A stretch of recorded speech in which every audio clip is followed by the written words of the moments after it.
مرحبا، كيفكم اليوم؟ إن شاء الله تكونوا بخير. اليوم وصفتنا حتكون كيكة التفاح الكلاسيكية، هشة وطرية كتير زاكية وحتعجبكم كتير. أهم شي تابعوا معي الطريقة لآخر الفيديو وحطبوها، وأنا متأكدة إنه حتطلع معكم نفس ما حتطلع معي بالضبط وحتعجبكم كتير. يلا نبدأ. أول شي حضرت تفاح. هون حطيت حسب حجم التفاح عندكم. أنا كان التفاح عندي صغير، استخدمت 8 حبات. إذا كانت حبة التفاح كبيرة حتستخدموا 5 حبات، ونص كوب مي ونص كوب سكر ونص معلقة لمعلقة ليمون صغيرة ومعلقة ونص قرفة. أول شي حنعمل، حنحط التفاح. طبعا التفاح قشرته بهاي الطريقة، هاي الشرايح. شوفي قد ايه سمكها. اوكي، هحطهم كلهم بالطنجرة، وبعدين راح احط نص كوب مي فوقهم، وححط نص كوب سكر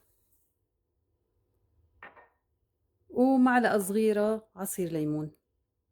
راح احطهم على النار. اول شي بتعلوا النار شوي، حركوا التفاح مع السكر مع المي. وبعد ما حركنا السكر مع التفاح مع المي والليمون، هنتركه على نار عالية شوي لغاية لما المي تشوفوها تبدأ تغلي. راح نوطي النار على أقل إشي، يعني نار كتير هادية، ونتركها على النار لا تتسبك. يعني حنصير نشيك كل 15 دقيقة نشوف المي نشفت تماما والتفاح صار مثل المربى. فخليني أرجع لكم بعد 15 دقيقة لنشوف كيف راح يكون استواء التفاح والمي لوين وصلت، نشفت أو لسه موجودة، عشان نتركها أو نطفي عليه. وطبعا لازم نغطيه. وهلأ بدنا نشيك بعد 15 دقيقة. شايفين كيف التفاح دخل في مرحلة الاستواء ودبل كتير، بس لسه كتير في مي. شايفين هذا كله لازم يروح، المي كلها لازم تروح والتفاح يمتصها. فحتركها كمان 15 دقيقة. لازم كل 10 ل 15 دقيقة تشيكوا وتتأكدوا انه المي نشفت والتفاح صار مثل المربى. واول ما المي تنشف خلاص بتطفوا عليه. انا حتركه كمان 15 دقيقة وحرجع له مرة تانية وحورجيكم لوين وصلنا. طبعا لازم تغطوا. وبعد الربع ساعة التانيين شايفين كيف صار شكل التفاح، بس لسه في مي في هاي المرحلة. طبعا مي شوي قليلة مش زي أول مرة، ضل شوي. فشو بنعمل؟ حنحركها تحريكة بسيطة حنتركه على النار على نفس الحرارة الواطية. وشايفين كيف حنترك الغطا شوي مفتوح عشان المي كلها تتبخر ويكمل الاستواء. وبنرجع له بعد 10 دقايق بكون إن شاء الله استوى، وحقولكم شو راح نعمل. وهيك بعد 10 دقايق رجعنا للتفاح. شايفين كيف استوى تماما والمي نشفت. هيك بدنا اياه بصير مثل مربى. هلا المرحلة الأخيرة راح نحط القرفة، وطبعا بتطفوا النار، بتحركوا كتير منيح. وهيك بعد ما خلصنا الحشوة تبعت التفاح حطيناها بصحن ولازم نتركها تبرد تماما. وبهاي الأثناء حنولع على الفرن من تحت على درجة حرارة 180 درجة. وبنفس اللحظة راح نعمل العجينة الكلاسيكية اللي حنحشي فيها حشوة التفاح. ويلا نروح على الخطوة الثانية ونترك كمان التفاح مثل ما قلت لكم يبرد تماما. هلأ حبايبي راح نعمل العجين، عشان بعد ما نخلصها راح نحشيها بحشوة التفاح. استخدمت 3 كوبايات طحين منخول وكوب سمنة سايحة. حطها فوق الطحين ورشة ملح خفيفة، و3 معالق بيكنج باودر. راح أعجن كتير منيح. تأكدوا إنه السمنة والطحين والمكونات كلها دخلت كلها في بعض.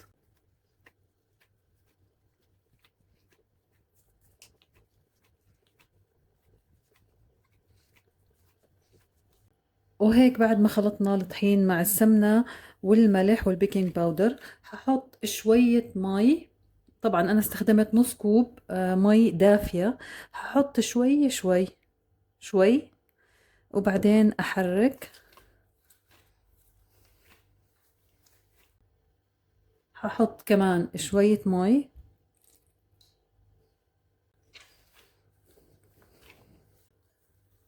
راح أخلص نص كوب مي، ما بتحتاج أكتر، وإذا احتاجت أكتر ممكن تضيفوا كمان شوية مي. هلأ بعد ما عجننا العجين قسمتها قطعتين. شايفين كيف لازم يكون ملمسها هيك؟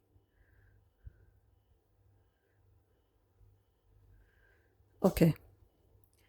راح ناخد قطعة، راح نفردها كتير منيح. الصينية ما بتحتاج إنه ندهنها بأي مادة دهنية لأنه اوريدي في سمنة. راح تفردوها كتير منيح مثل ما انتم شايفين. راح نعملها هيك. راح أخلصها وأرجع لكم. شايفين كيف فردناها؟ تنفرد كتير بسرعة لأنه فيها سمنة. هلأ بتتذكروا الصوص أو الحشوة تبعت التفاح اللي عملناها؟ تركناها تبرد وغطيناها، وهلأ راح نحطها.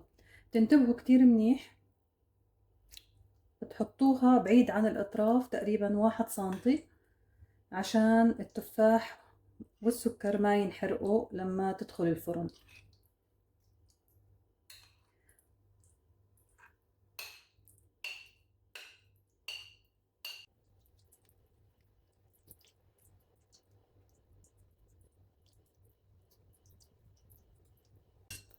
وهيك خلصنا. شايفين كيف بعيدة عن الأطراف؟ يعني 1 سنتي أو نص سنتي عشان التفاح ما ينحرق. راح نتركها على جنب وحنيجي على الخطوة الثانية. شايفين الجزء الثاني اللي قطعناه من العجين؟ راح نمسك جزء منها وراح نفرده شوي شوي بإيدك لأنه العجينة بتتفتفت، وراح نركبها على طبقة التفاح. حاولوا انه تعملوها شوي رقيقة. هي هيك راح تكون، وعادي مش مشكلة لو تفتفتت معكم لأنه بالأخير راح كلها تتلزق مع بعض.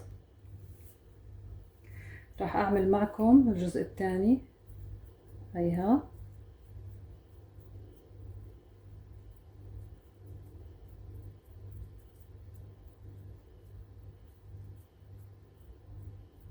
بنحطوها عادي هيك، وبعدين بتفردوها مش مشكلة، كله بنفرد. هنركبهم يعني عبارة عن تركيب.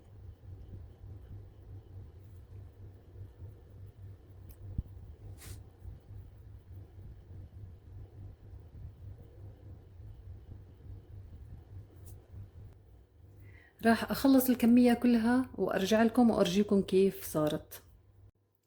شايفين بعد ما خلصنا طبقة العجين الثانية؟ ما تقلقوا إذا كان في فراغات أو إنه شكل العجين يكون هيك، كلها راح تتماسك وراح تصير طبقة واحدة. وأصلا هاي الطبقة ما راح تبين لأنه إحنا بعد ما تطلع من الفرن راح نقلبها، فهذا الجزء ما راح يبين. فطبيعي أصلا يكون هيك لأنه العجينة بتفتفت فكتير حساسة. وراح نحطها بالفرن على درجة حرارة 180 درجة من تحت من مدة 50 دقيقة لساعة. وأول ما تصير 50 دقيقة لازم تشيكوا عليها وتشوفوا الأطراف إذا صارت ذهبية، بتعرفوا إنها استوت من تحت وأخذت لون ذهبي. بتطفوا الفرن فورا وبتشغلوه من فوق لمدة 5 دقايق عشان تاخد لون ذهبي. وبس وبطلعهم من الفرن. طبعا في ناس حتاخد منهم من 50 دقيقة، وفي ناس ساعة حسب الفرن وجودته والحرارة تبعته. وهيك بعد ما طلعناها من الفرن بعد ساعة تقريبا، طفيت عليها من تحت وولعت الفرن من فوق، وأخذ هذا اللون الذهبي اللي بدنا إياه. وحنتركها بالصينية لمدة 5 دقايق بس ترتاح، وبعدين حنقلبها بهاي الصينية عشان أورجيكم كيف الوجه من تحت حيكون، لأنه مثل ما قلت لكم وأنا بعمل هاي الطبقة، هاي حتكون تحت واللي من تحت حتكون فوق. وحنقلبها هون بهاي الصينية وحورجيكم كيف. نرجع لها بعد 5 دقايق عشان أورجيكم كيف راح تكون. وهيك بيكون شكل فطيرة التفاح الكلاسيكية بعد ما قلبناها. شايفين الوجه كيف لونه ذهبي، والطبقة اللي تحت اللي ركبناها على بعض ما بينت أبدا لأنه قلبناها، فما تقلقوا. وكمان العجينة مثل ما قلت لكم شايفين كيف هشة وطرية بنفس الوقت، مثل البسكوت على الكيك، وبتدوب كتير ذوبان. فأنا هلأ حتركها ترتاح تماما وتبرد من الحرارة اللي فيها عشان حورجيكم الخطوة النهائية وكيف راح نقدمها. وهيك حبايبي فطيرة التفاح الكلاسيكية جاهزة. ضل بس أرشها بالسكر المطحون. وفطيرة التفاح تبعتي جاهزة، رح أقطعها معكم أورجيكم كيف بتقطعوها. ممكن تقطعوها بالطول وبعدين بالعرض بتصير مربعات، أو رح أقطعها معكم مثلثات. سمعين الصوت كيف العجينة كتير هشة.